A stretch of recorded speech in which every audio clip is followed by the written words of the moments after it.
ಧಾರವಾಡದ ವಿದ್ಯಾರ್ಥಿ ನಂದನ್ ಏರಿ ನಿವಾಸಕ್ಕೆ ಮುತಾಲಿಕ್ ಭೇಟಿ ಕೊಟ್ಟಿದ್ದಾರೆ. ಆಕ್ರೋಶವನ್ನು ವ್ಯಕ್ತಪಡಿಸಿದ್ದಾರೆ. ಜನಿವಾರಕ್ಕೂ ಕೂಡ ಕತ್ತರಿ ಹಾಕ್ತಾರೆ ಅಂದ್ರೆ ಯಾವ ಮನಸ್ಥಿತಿ ಅನ್ನೋದನ್ನ ಅರ್ಥ ಮಾಡ್ಕೊಳ್ಳಿ ಅಂತ ಆಕ್ರೋಶವನ್ನು ಹೊರಹಾಕಿದ್ದಾರೆ.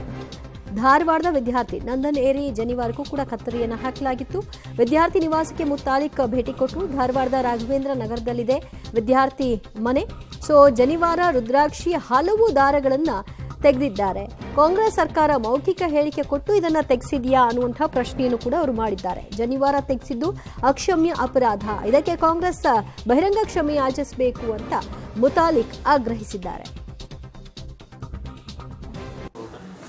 ಇದನ್ನ ಮಾಡಿದಂಥ ವ್ಯಕ್ತಿಗಳನ್ನ ವ್ಯಕ್ತಿಗಳ ಮೇಲೆ ಕ್ರಮ ತಗೊಳ್ಳಿಲ್ಲ ಅಂದ್ರೆ ಇಡೀ ರಾಜ್ಯಾದ್ಯಂತ ಯಾರ್ಯಾರು ಈ ರೀತಿಯ ನೊಂದವರಿದ್ದಾರೆ, ಅವಮಾನಿತ ಮಾಡಿದಂಥವರಿದ್ದಾರೆ, ಅವರಷ್ಟೇ ಅಲ್ಲ ಇಡೀ ಹಿಂದೂ ಸಮಾಜ ಇದರ ವಿರುದ್ಧ ಹೋರಾಟವನ್ನು ಮಾಡುವಂತಹದ್ದು ರೂಪರೇಷೆಯನ್ನು ಮಾಡ್ತೀವಿ. ಒಂದು, ರಾಜ್ಯಪಾಲರಿಗೆ ಮತ್ತು ರಾಷ್ಟ್ರಪತಿಗೆ ಒಂದು ಪತ್ರವನ್ನು ಬರೆದು ಇದು ಧಾರ್ಮಿಕ ಹಕ್ಕು, ಡಾಕ್ಟರ್ ಅಂಬೇಡ್ಕರ್ ಕೊಟ್ಟಂತ ಧಾರ್ಮಿಕ ಹಕ್ಕನ್ನು ಕಸಿದಾರ, ಅವಮಾನ ಮಾಡಿದ್ದಾರೆ, ಧಕ್ಕೆ ಮಾಡಿದ್ದಾರೆ. ಸೊ ಆ ಹಿನ್ನೆಲೆಯಲ್ಲಿ ಕಾಂಗ್ರೆಸ್ ಸರ್ಕಾರವನ್ನ ಬರಖಾಸ್ತು ಮಾಡಬೇಕು, ವಿಸರ್ಜನೆ ಮಾಡಬೇಕು ಅಂತನ್ನುವಂಥದ್ದು ಆಗ್ರಹ ಕೇಂದ್ರದಲ್ಲಿ ರಾಷ್ಟ್ರಪತಿಯವರಿಗೆ, ರಾಜ್ಯಪಾಲರಿಗೆ ನಾವು ಮನವಿಯನ್ನು ಕೊಡುವಂತಹದ್ದು.